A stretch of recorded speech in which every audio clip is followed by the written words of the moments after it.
আমি আপনাদের জর্দা সিমুই রেসিপি আগেই করে দেখিয়েছি, বাট আজকে যে রেসিপিটা আপনাদের করে দেখাবো সেটা বাকি সব গতানুগতিক সিমুই রেসিপির থেকে একদম আলাদা। কম খরচে ও কম সময়টা আপনারা বাড়িতে ইজিলি বানিয়ে নিতে পারবেন। তাছাড়া এটা বানানোর জন্য আপনাদের কোনো রকম কাস্টার্ড পাউডার বা কনডেন্স মিল্ক লাগবে না, বাট তাও দেখবেন এটা এরকম ক্রিমি আর ঠিক হবে। আর অবশ্যই রেসিপিটা পারফেক্টলি বানানোর জন্য সাথে থাকবে অনেক tips and tricks. By the way, আমি শেফ অতনু, আপনারা দেখছেন অতনুর রান্নাঘর। আর আজকে আমাদের রেসিপি নবাবী সিমুইয়ের। তাহলে রেসিপিটা বানানোর জন্য আমি এখানে একদম পাতলা ছোট সিমুইটা নিয়ে নিয়েছি। এই সিমুইগুলো আপনারা নিশ্চয়ই দেখতে পাচ্ছেন অলরেডি কিন্তু রোস্ট করা। আর এটাকে কুক করার আগে আপনাদের হাত দিয়ে এটাকে হালকা একটু ভেঙে নিতে হবে এইভাবে।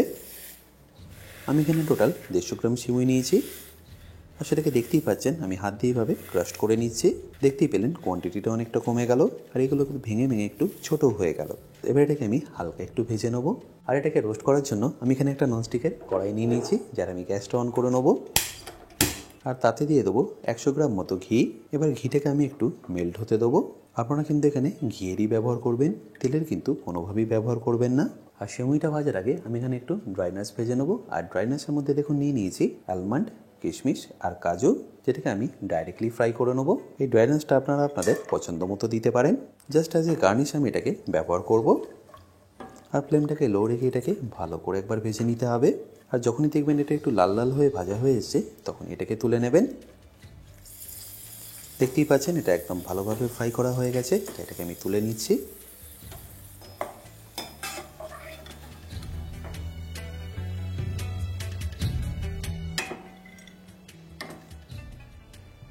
আর নাটসগুলো ভাজা হয়ে গেলে আমি এখানে সিমুইটাকেও ভেজে নিচ্ছি।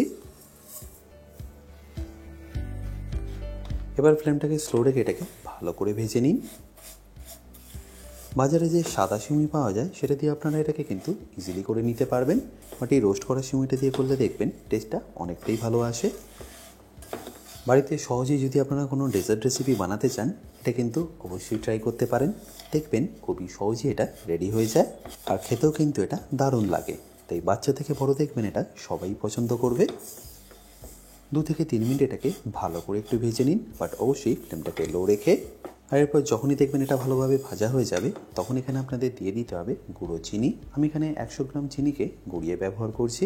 আপনারা চাইলে এখানে চিনিটাকে কিন্তু এমনিও ব্যবহার করতে পারেন, বাট গুঁড়িয়ে নিলে কী হয়, মেশাতে সুবিধাই হবে। ব্যাস, এবার এটাকে সিমুইয়ের সাথে ভালো করে মেশাতে থাকুন। খুব তাড়াতাড়ি দেখবেন চিনিটা খুব ভালোভাবেই মিশে যাবে।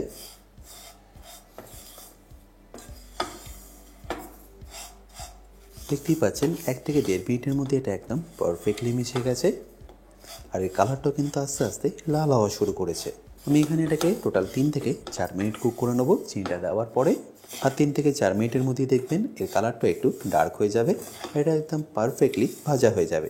ব্যাস, এই স্টেজে আমি এখানে গ্যাসটাকে বন্ধ করে দেবো।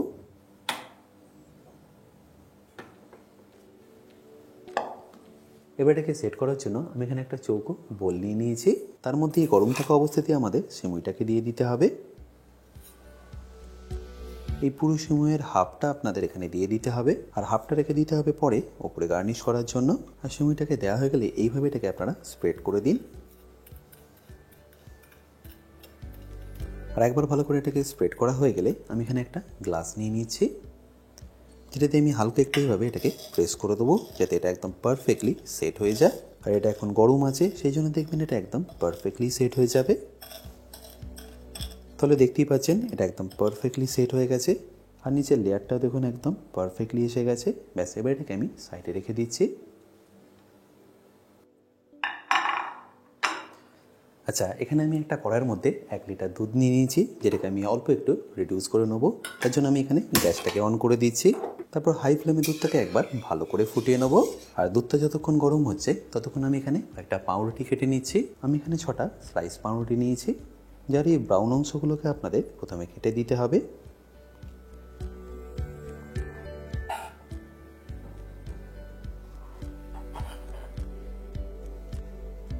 কাস্টার্ড বা কনডেন্স মিল্ক ব্যবহার না করে একবার এইভাবে বানিয়ে দেখুন, এর টেস্টটা দেখবেন আরও ভালো আসে।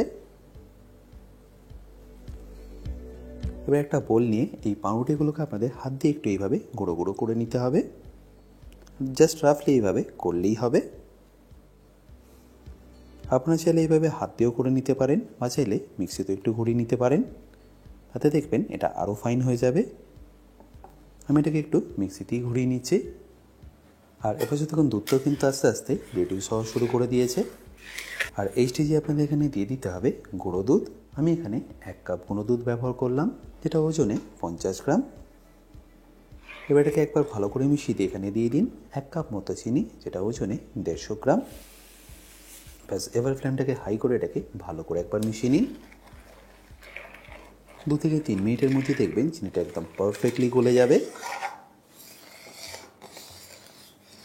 এরপর যখনই দেখবেন দুধটা এইভাবে ফোটা শুরু করেছে, তখন এখানে দিয়ে দিন গুঁড়ো করা পাউরুটিটা। তারপর এটাকে ভালো করে আবারও মিশিয়ে নিন।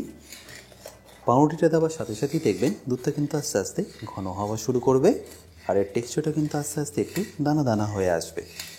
আর এটা যখনই দেখবেন একটু ঘন হয়ে গেছে, এই সময় আপনারা এখানে ফ্লেমটাকে লো করে দিন। তারপর এটাকে স্লোলি এইভাবে ফুটতে দিন। আচ্ছা, এটা যতক্ষণ ফুটছে ততক্ষণ আমি এখানে একটা ননস্টিকের প্যান নিয়ে নিচ্ছি। তারপর গ্যাসটা অন করে তাতে দিয়ে দেবো অল্প একটু চিনি। বেসিক্যালি চিনিটাকে আমি ক্যারামেল করার জন্যই দিয়ে দিচ্ছি। ফ্লেমটাকে হাই রেখে এটাকে আমাদের দিয়ে দিতে হবে। খুব বেশি নয়, 4 থেকে 5 চা চামচ দিয়ে দিলেই হবে। আর চিনিটাকে দেওয়ার পরে প্রথমে আপনারা মেশাবেন না, যতক্ষণ এর মধ্যে একটু কালার চলে আসছে। আশা করি নিশ্চয়ই দেখতে পাচ্ছেন চিনিটা কিন্তু আস্তে আস্তে গলা শুরু করে দিয়েছে। এরপর যখনই দেখবেন চিনিটা এইভাবে গলে যাবে আর হালকা হালকা এরকম কালার আসা শুরু করবে, সেই সময় আপনাদের এটাকে মিশিয়ে দিতে হবে। একমাত্র এই প্রসেসে করলে দেখবেন চিনিটা খুব তাড়াতাড়ি ক্যারামেল হবে। এবার এর মধ্যে যতক্ষণ না ডার্ক কালার আসছে ততক্ষণ এটাকে মেশাতে থাকুন। এটা করতে আপনাদের খুব বেশি হলে 2 থেকে 2.5 মিনিট সময় লাগবে। আশা করি নিশ্চয়ই দেখতে পাচ্ছেন চিনির কালারটা কিন্তু এখন বেশ অনেকটাই ব্রাউন হয়ে গেছে। ব্যাস, এবার এটাকে আমি গ্যাসটা বন্ধ করে তুলে নিচ্ছি আর ডাইরেক্টলি দিয়ে দিচ্ছি দুধের মধ্যে। ব্যাস, এবার এটাকে ভালো করে একবার মিশিয়ে নিন। দেখতেই পাচ্ছেন ইনস্ট্যান্টলি কত সুন্দর কালারটা চলে এলো। আর দুধটার মধ্যে কোনো কিছু না দিয়েও দেখুন দুধটা এখন কতটা ঘন হয়ে গেছে। জাস্ট গুঁড়ো করা পাউরুটি দিয়ে আপনারা দেখবেন এই টেক্সচারটা আনতে পারবেন। আর এই স্টেজে আমি এখানে দিয়ে দিচ্ছি অল্প একটু কেশর, আর তারই সাথে সামান্য একটু এলাচ গুঁড়ো, আর তারই সাথে দিয়ে দিন 1 চা চামচ মতো কেওড়া জল। ব্যাস, এবার এটাকে একবার ভালো করে মিশিয়ে নিলেই নববিষিমের মিক্সচারটা আপনাদের রেডি হয়ে গেল। আশা করি এর টেক্সচারটা দেখে আপনারা নিশ্চয়ই বুঝতে পারছেন এটা এখন কতটা ঘন বা কতটা পাতলা আছে।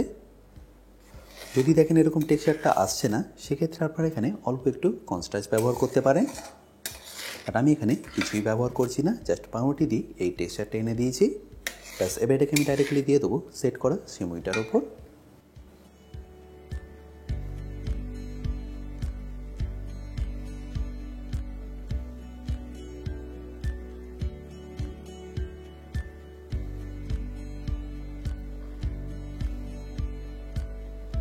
আর পুরো মিক্সচারটা দেওয়ার পরে আমি এটাকে হালকা একটু ট্যাপ করে নিচ্ছি,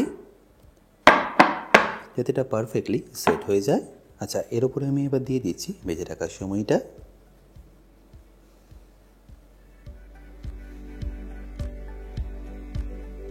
আর সময়টাকে আপনাদের জাস্ট এইভাবে ছড়িয়ে দিলেই হবে। তাহলে দেখতেই পেলেন কত ইজিলি এটা বানানো গেল। না লাগলো এটাতে কর্নস্টার্চ, কনডেন্স মিল্ক বা কাস্টার্ড, একদম ইজিলি এটা আপনারা বাড়িতে এবার থেকে বানিয়ে নিতে পারবেন। আর সময়টা দেওয়ার পর এটাকে একবার হাত দিয়ে এইভাবে ভালো করে সেট করে দিন। জাস্ট হালকা হাতে এইভাবে একটু ট্যাপ করে দিলেই হবে। আচ্ছা, এবার এর উপরে যে ড্রাই নাটসগুলো ফ্রাই করে রেখেছিলাম সেগুলো দিয়ে দিচ্ছি।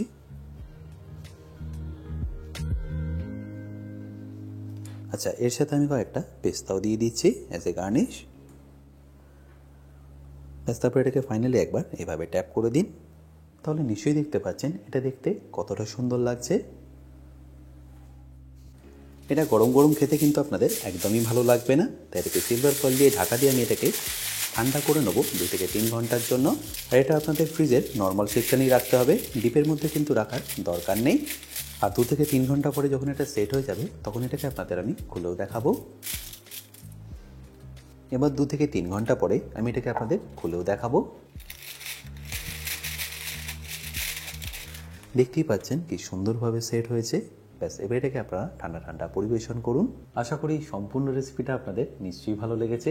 আর যদি ভালো লেগে থাকে অতি অবশ্যই কিন্তু আমাকে কমেন্টে জানাতে ভুলবেন না। বাই দ্য ওয়ে, আমি শেফ অতনু, আপনারা দেখছিলেন অতনু রান্নাঘর। দেখা হচ্ছে আপনাদের সাথে আর একটা নতুন রেসিপি নিয়ে নেক্সট এপিসোডে। ভালো থাকবেন, সুস্থ থাকবেন।